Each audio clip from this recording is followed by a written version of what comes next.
Okay. Hello and welcome. Today we are pleased to share with you our conference paper titled Critical and Collaborative Making with Augmented Technical Tools.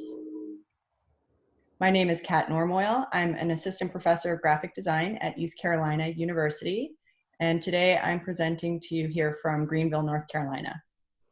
Hi, I'm Rebecca Tegtmeyer, an associate professor at Michigan State University, and I'm presenting to you from Plymouth, Michigan. We're two US-based design researchers and have worked collaboratively and remotely together for the past 7 years. Our research practices a critical approach to collaborative design making. We're particularly interested in how present technologies can shift future possibilities where interactions and exchanges are limited to those mediated by technological devices.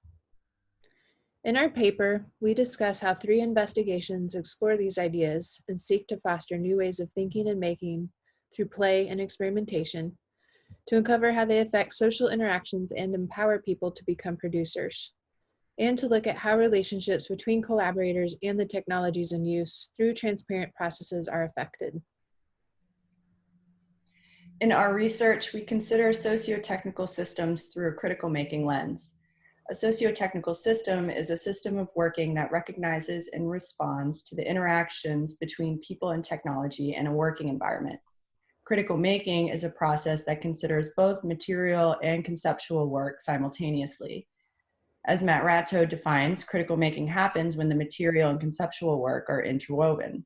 We use this method for framing and planning the processes and procedures of our research to initiate and foster critical making among our participants that we engage in our investigations.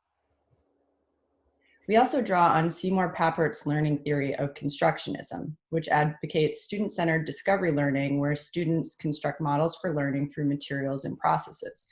Much of the thinking behind critical making comes from theories of constructionism.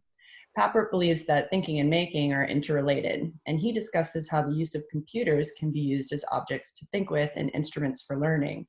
In our research, we consider how drawing robots and the processes of building and constructing with them can also be objects to think with and instruments for learning. Our drawing robots are constructed from open and available present technologies. We refer to these robots and the digital systems in which they function as our augmented technical tools. We view these robots as enhanced objects. It's a term David Rose defines as ordinary objects that are enhanced through the use of emerging technologies to become more extraordinary and more likely to be connected with people in an emotional way. In our research, we attempt to support people's innate desire to create through these robots and hope our drawing robots ignite an emotional connection and inspire creative expression among our participants in their collaborations. We designed 3 investigations to test how people respond to activities conducted with and through the augmented technical tools. Each investigation utilizes a digital system made up of drawing robots and a collaborative working environment. The ways in which these augmented tools are controlled and used vary from investigation to investigation, and the people invited to participate range in age, experience, and interest based on each investigation's purpose.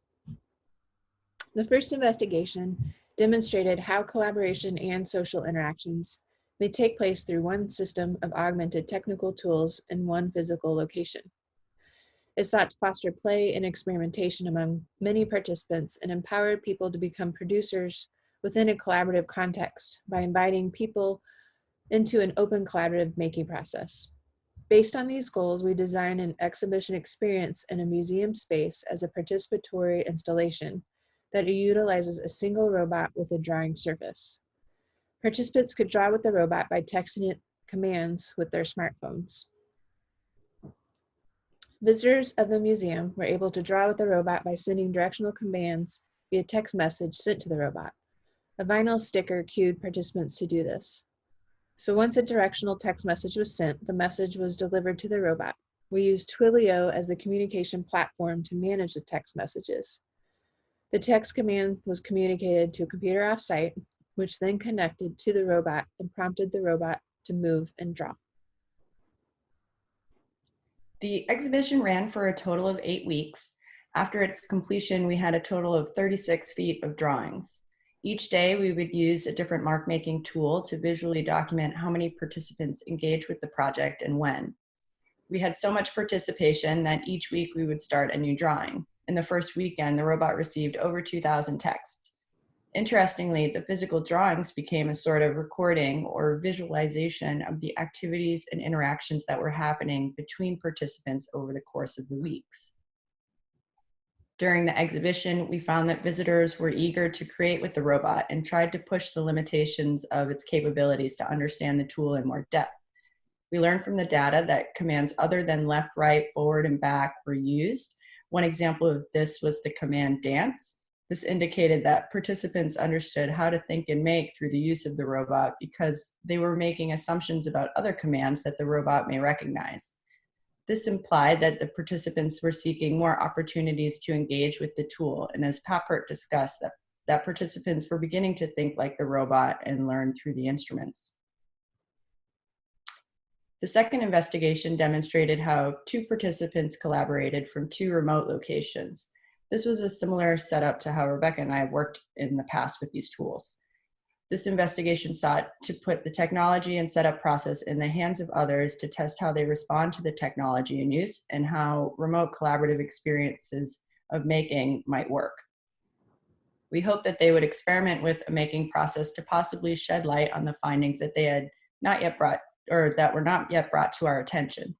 Specifically, we were interested in how the tools and processes might empower or not their making process within a collaborative online context through a series of self-directed drawings that we asked them to create. We asked our two participants to work with the tools and document their experiences through journaling. We asked them to set up 4 sessions over the course of 1 month. They were each sent a robot kit and was given an HTML control panel link for the robot that resided with the other collaborator. The kits each included a drawing robot, a set of markers, a roll of paper, and an instruction sheet. When the participants decided to draw the robots and how they chose to use the technical tools was determined by them. The tools provided a way for them to test a systematic approach that pushed the limitations and affordances of how the robots were controlled and how they functioned. Together, they determined a system by which they controlled the robots, using mapping as the common idea.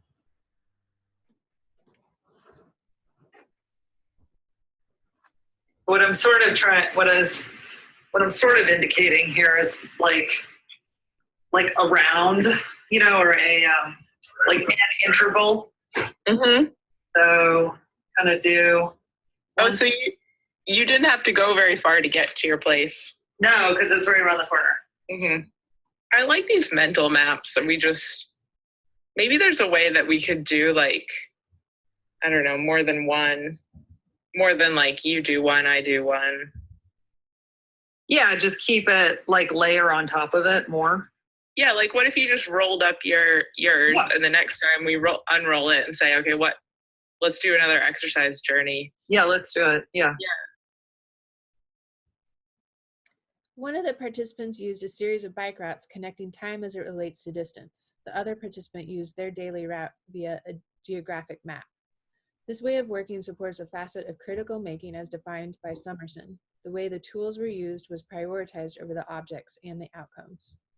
Based on these robots' movement capabilities, the participants imagine a future scenario in which the robots are controlled and move in response to participants' actions or behaviors in the physical environment.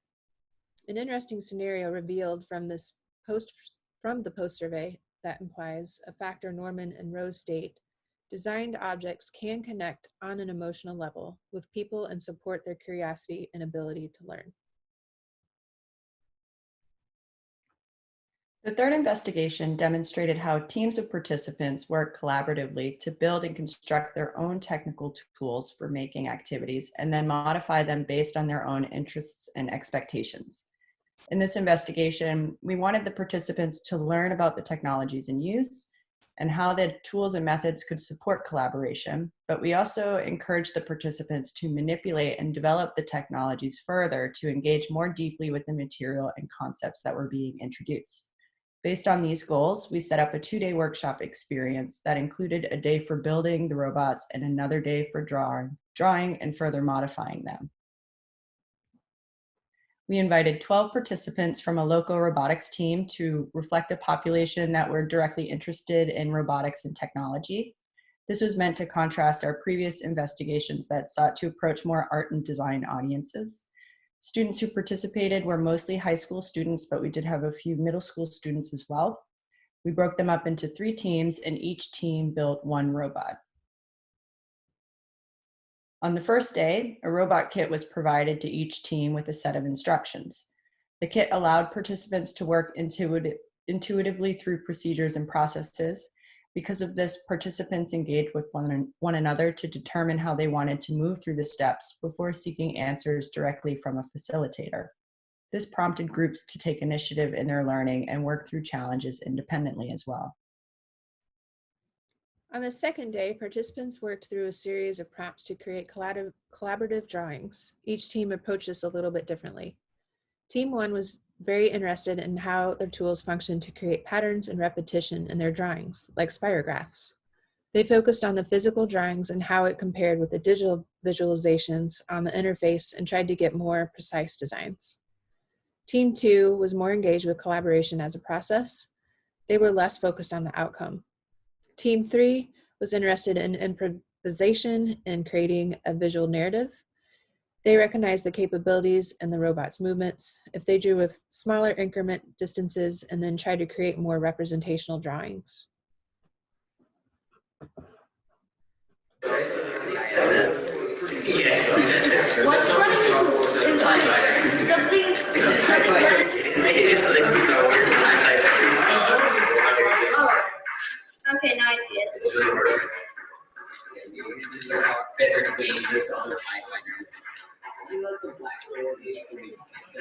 So this is the yes. He's drawing the cockpit. I'm drawing right now.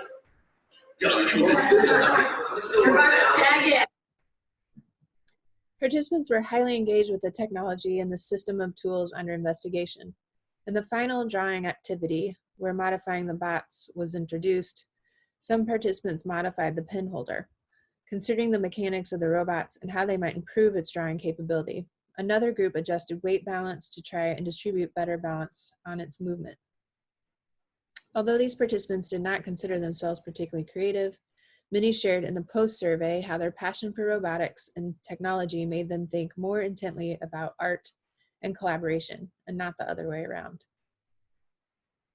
In conclusion, these investigations were designed to explore different types of socio-technical systems that can emerge when people work collaboratively through and with augmented technical tools in a design-making process.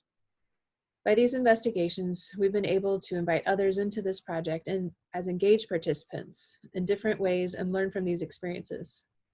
Although insights and conclusions vary from investigation to investigation, all encourage new ways of thinking and making through play and experimentation. They all affect social interactions, whether passively or actively, in collaboration, and empower people to be producers of things as well as technologies. We thank you for your time and attention, and we appreciate the opportunity to share this work with you. For more on this project, please make sure to check out our conference paper, Critical and Collaborative Making with Augmented Technical Tools.